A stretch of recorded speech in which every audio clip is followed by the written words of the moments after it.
Beri nama pedang ini Naga Puspa. Selamatkan dia. Jangan sampai jatuh ke tangan pendekar berwatak jahat.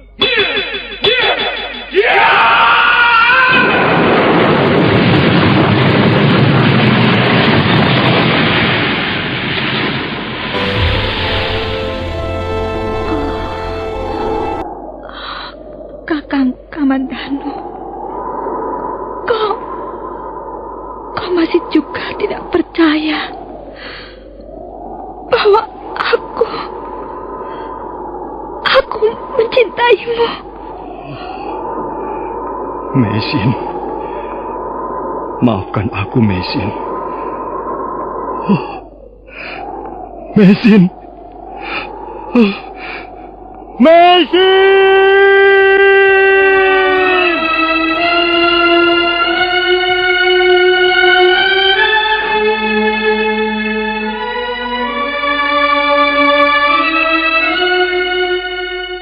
Tutur Tinula.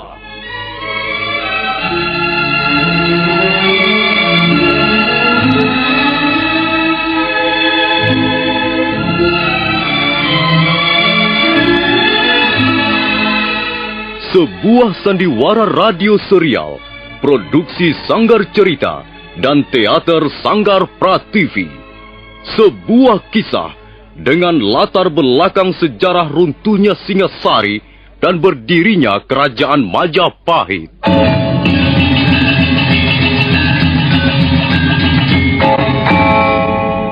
Sandiwara ini didukung oleh pemain-pemain radio yang sudah ternama. Ferry Fadli, Ivone Rose, dan Eli Ermawati.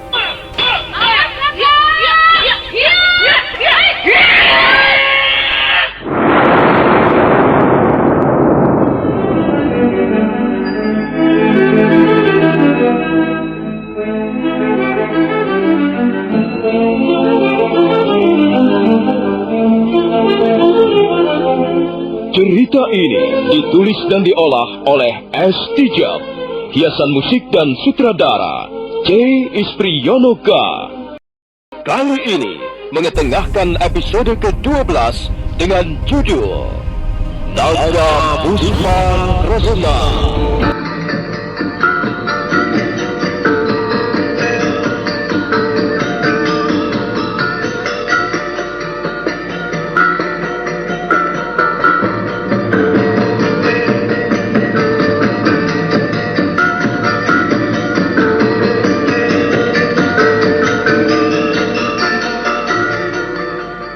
Dalam seri ke-342 ini, didukung oleh para pemain, Sono Sugiakso sebagai Empu Lungga, Ferry Fadli sebagai Arya Kamandanu, Ivone Rose sebagai Sakawuni, Lili Nur Indasari sebagai Luh Jinggan, dan Asdi Suhastra pembawa cerita. Selamat menikmati.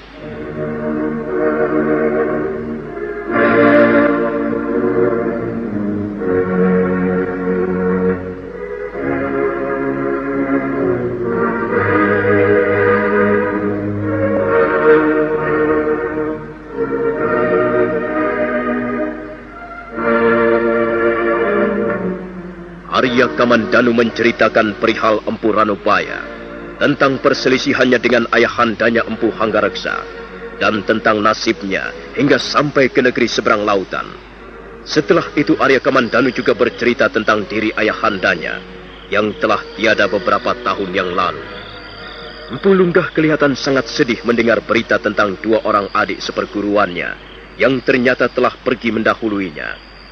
Selanjutnya Arya Kamandanu bercerita tentang lempengan-lempengan batu yang terdapat di dalam goa di mana biasanya Empu Ranubaya memuja semedi. Jadi rupanya Adi Ranubaya berusaha untuk melestarikan ilmu kanuragan Naga Puspa. Iya, Bapak. Nampaknya memang begitu. Tapi apa yang telah diwariskan oleh Paman Ranubaya ternyata hampir tiada artinya bagi saya. Karena saya tetap tidak mampu menyelami ataupun memahami rahasia di balik goresan-goresan di atas lempengan-lempengan batu itu. Paman Wiro telah berusaha untuk memecahkan teka-teki itu, Bapak Lungga. Kemudian, Kami bertiga bersepakat untuk merumuskannya bersama-sama. Kesimpulan apa yang telah kalian peroleh Nini Sakawuni? Kami menemukan inti daripada gerakan-gerakan itu. 4 lempengan batu merupakan gerakan jurus-jurus cakar naga. 4 lempengan batu yang lain merupakan gerakan jurus petit naga atau ekor naga, Bapak. Sedangkan 4 lempengan batu yang terakhir merupakan gerakan jurus-jurus Raja Naga. Apakah memang benar demikian, Bapak Lunggah? Coba saya ingin melihat lebih jelas lagi, Nger. Nih lo Cinggan. Nih, coba kemari. Sebentar lo. Kemari sebentar dan jangan lupa membawa sampurmu nih. Bawalah selendang yang biasa kau gunakan untuk menari.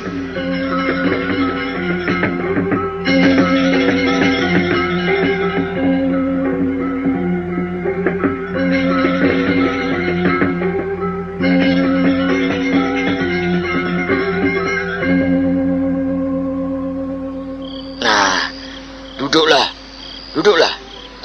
Mana sampurmu? Ini ayah, saya membawa sampur merah. Apakah ayah menghendaki sampur yang berwarna lain? Oh, tidak usah, Nduk. Sama saja. Kau boleh mempergunakan sampur merah itu. Sekarang berdirilah nih. Untuk apa, ayah? Iya, berdirilah. Saya ingin memperlihatkan sesuatu kepada Angger berdua ini. Ayo nih, berdirilah. Dan kenakanlah sampur itu di pinggangmu. Baik, ayah. Ya. Luh Jinggan kemudian berdiri sambil mengenakan sampurnya. Gadis desa yang manis itu bertambah manis di bawah temaram cahaya lampu minyak jarak yang terletak di sudut ruangan bilik. Arya Kamandanu dan Sakawuni menggeser tempat duduknya agak ke belakang. Sekarang cobalah kau peragakan tari-tarian Nisa Carana Ginindo. Tidak usah bersungguh-sungguh. Yang penting gerakannya benar, hitungannya benar, dan sudut-sudutnya juga benar nih. Tidak mau, ayah. Tidak mau. Loh, kok tidak mau? Ayo nih, kau harus membantu mereka. Angger Kamandanu dan Nini Sakawuni sudah datang dari jauh. Mereka sangat ingin menyaksikan kembali tari-tarian Nisa Carana Gini. Ayolah nih, kita harus membantu mereka. Tapi mana gamelannya, ayah? Aku tidak bisa menari tanpa gamelan. Jangan khawatir, Nduk.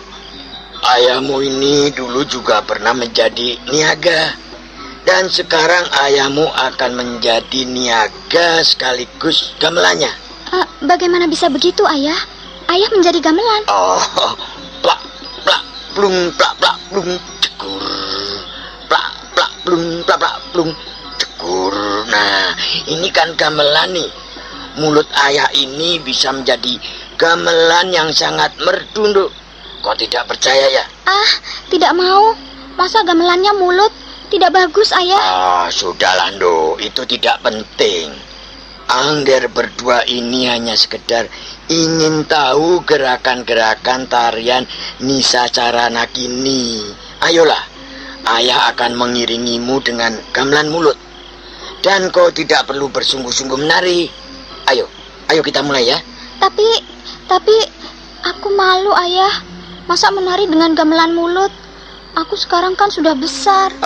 Siapa yang mengatakan kau ini masih bocah kecil, Nduk? Kau sudah tidak ngompol lagi. Tentu saja kau sudah besar. Nini Lo Jinggan sudah menjadi gadis remaja. Karena itu jangan kolok, jangan aleman ya. Malu dilihat Angger berdua ini. Ayolah, sudahlah nih. Kita mulai ya. Plak plak plak blung, plak plak plak blung, plak blung, cekur. Plak blung, plak plak plak blung, plak plak plak cekur. Ya, plak plak plak blung, plak blung, plak plak cekur.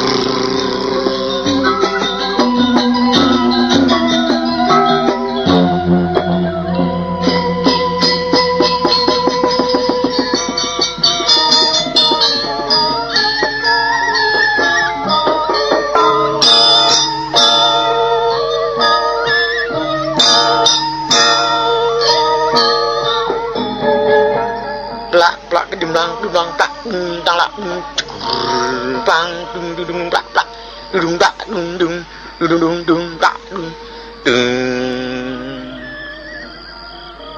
neng ong neng dung neng nong neng dung plak plak plak plak dung plak plak dung plak neng nong neng dung plak plak plak plak plak plak.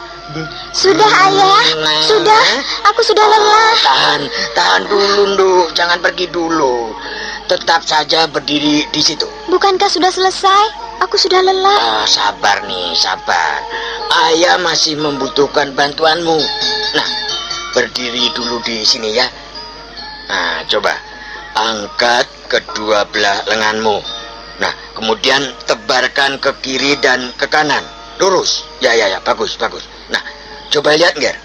Bentuk ini adalah inti daripada gerakan jurus-jurus cakar naga. Sudah, Nduk, sudah. Nah, sekarang buanglah sampurmu ke belakang. Nah, dan tahanlah dengan kedua belah tanganmu. Sementara condongkan badanmu ke arah depan. Ya, begitu. Nah, lihat, Nger. Inilah bentuk yang merupakan inti daripada gerakan jurus-jurus ekor naga atau petit naga. Nah, sekarang bagian ketiga dari tarian Nisacara Nagini.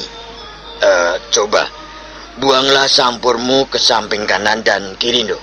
Nah, lalu buatlah gerakan Padmasana. Nah, perlihatkanlah telapak tanganmu ke depan. Iya, begitu. Nah, lihat, Nger. Inilah bentuk yang merupakan inti gerakan jurus-jurus Raja Naga. Ya, sudahlah, Nduk, sudahlah. Sekarang duduklah. Kau duduk saja di sini, adik lu. Duduklah di sini bersamaku.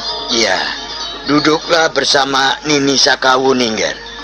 Kau tidak usah malu-malu, Lo Jinggan. Mereka berdua bukanlah orang lain bagi kita. Dan mereka sama sekali tidak bermaksud buruk kepada kita. Karena itu kita harus membantu mereka. Iya. Duduklah di situ bersama Nini Sakawuni. Angger Kamandanu, saya ingin bicara empat mata dengan Angger. Sementara Lo Jinggan biarlah menemani Nini Sakawuni di sini. Baik, Bapak Lunggah. Kau di sini dulu, Guni. Kau bisa berbincang-bincang dengan Nini Lo Jinggan. Maaf, Nini Sakawuni.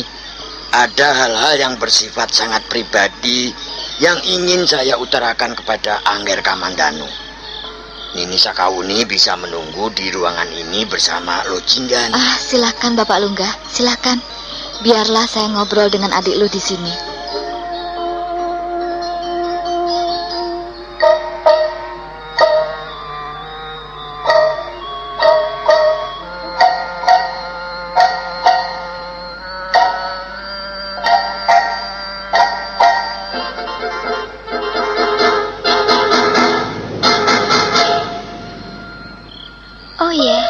Bagaimana aku harus memanggilmu?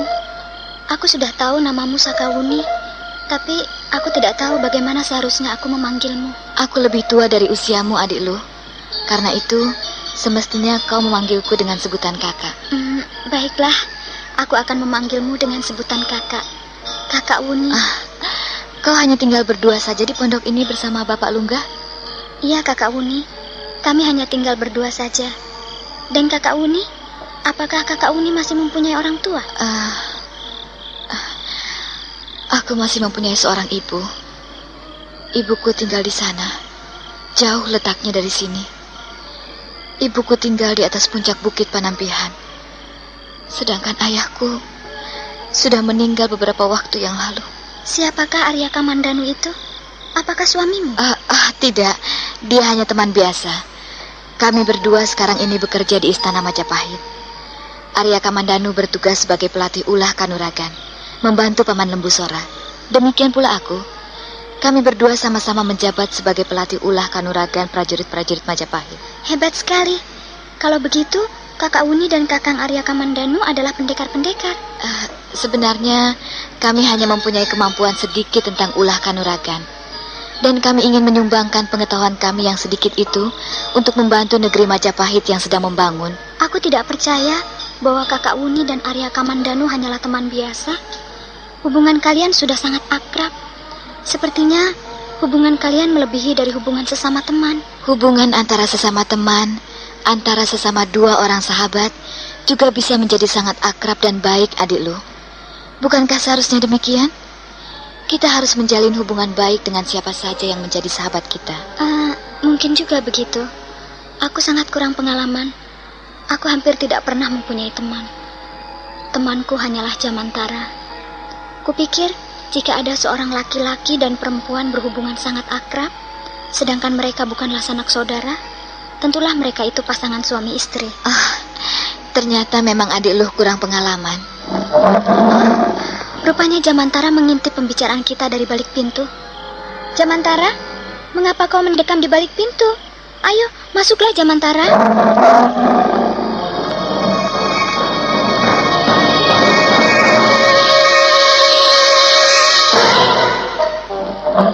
Jangan suka mengintip pembicaraan orang dari balik pintu, Jamantara. Itu tidak baik. Nah, duduklah di sini. Kau boleh duduk di sini, asal jangan mengganggu pembicaraan kami ya. Harimau putih itu lalu duduk di sebelah Luh Jinggan. Kepalanya diletakkan di atas pangkuan majikannya. Sungguh hebat harimau putihmu ini, adik lu. Dia bukannya hanya jinak, tapi nampaknya dia cukup mengerti keinginanmu. Jamantara sudah menjadi seperti anggota keluarga kami. Dia banyak belajar tentang tata cara kehidupan manusia kepada kami. Dia makan dengan teratur, dia tidur pun dengan teratur. Dan dia selalu ikut menjaga ketenangan serta kedamaian rumah ini. Aku hampir tidak percaya bahwa ada seekor binatang yang dapat mengenal tata cara kehidupan manusia. Jamantara ini dulunya juga seorang manusia seperti kita, Kakak Uni. Apa maksudmu, Adilu? Maksudku, dalam kehidupan yang lampau, Jamantara ini pun seorang manusia. Waktu itu dia banyak berbuat dosa. Itulah sebabnya pada kehidupan yang sekarang dia turun derajatnya menjadi seekor harimau. Siapa yang bercerita seperti itu? Ayah yang menceritakannya padaku. Dan Jamantara membenarkannya. Aneh sekali. Apakah Jamantara tahu bahasa manusia? Tentu saja dia tahu.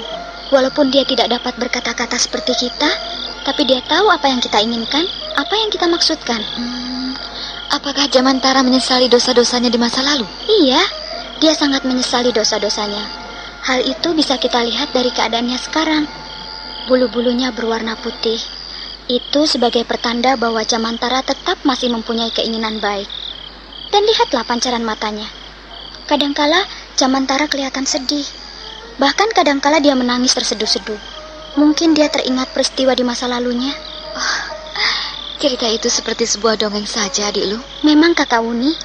Bagi orang yang tidak percaya, cerita-cerita seperti itu hanyalah sebuah dongengan belaka.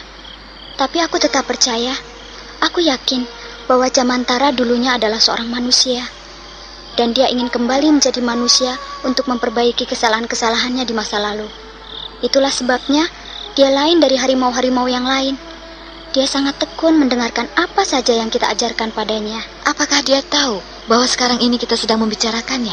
Kakak Uni bisa langsung bertanya padanya. Cobalah tanyakan. Apakah dia tahu bahwa kita ini sedang membicarakannya? Tanyakan saja. Jamantara, kau tidak keberatan kalau kami membicarakan perihal dirimu? Jamantara, benarkah dulu kau adalah seorang manusia? Mengapa dia diam saja, adik lu? Jamantara, tidak dapatkah kau menjawab pertanyaan Kakak Uni? Jamantara, ada apa dengan dirimu? Hei, Jamantara, ada apa dengan dirimu? Wajahnya kelihatan murung dan sedih, adik lu. Pandangan matanya redup. Mungkin dia keberatan kita berbicara perihal dirinya. Benarkah demikian, Jamantara? Ayo, jawablah. Jamantara, Jamantara, mau kemana kau? Jamantara, mau kemana kau, Jamantara?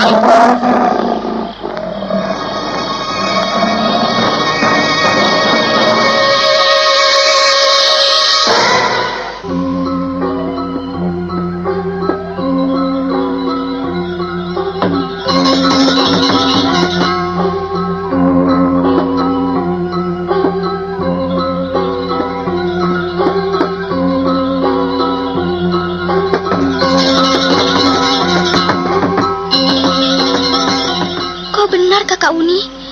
Jamantara agaknya keberatan kita berbicara perihal dirinya. Tiba-tiba saja dia pergi. Maafkan Jamantara, Kakak Uni. Tidak apa, adik Lu. Aku dapat mengerti perasaannya. Kalau begitu marilah kita bicara soal lain saja.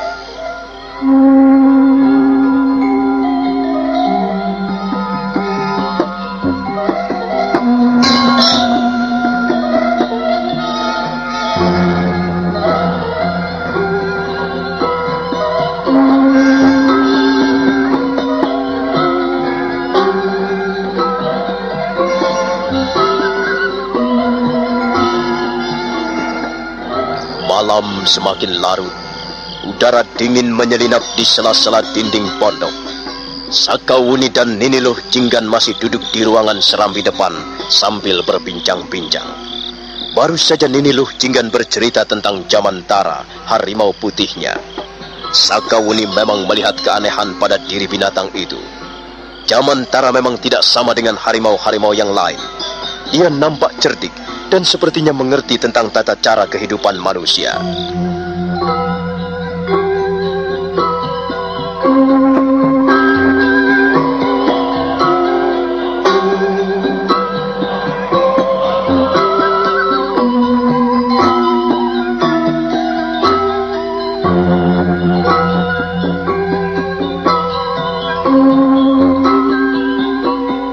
Nah, saudara pendengar, bagaimanakah kisah selanjutnya? Silakan menunggu seri berikutnya. Sampai jumpa.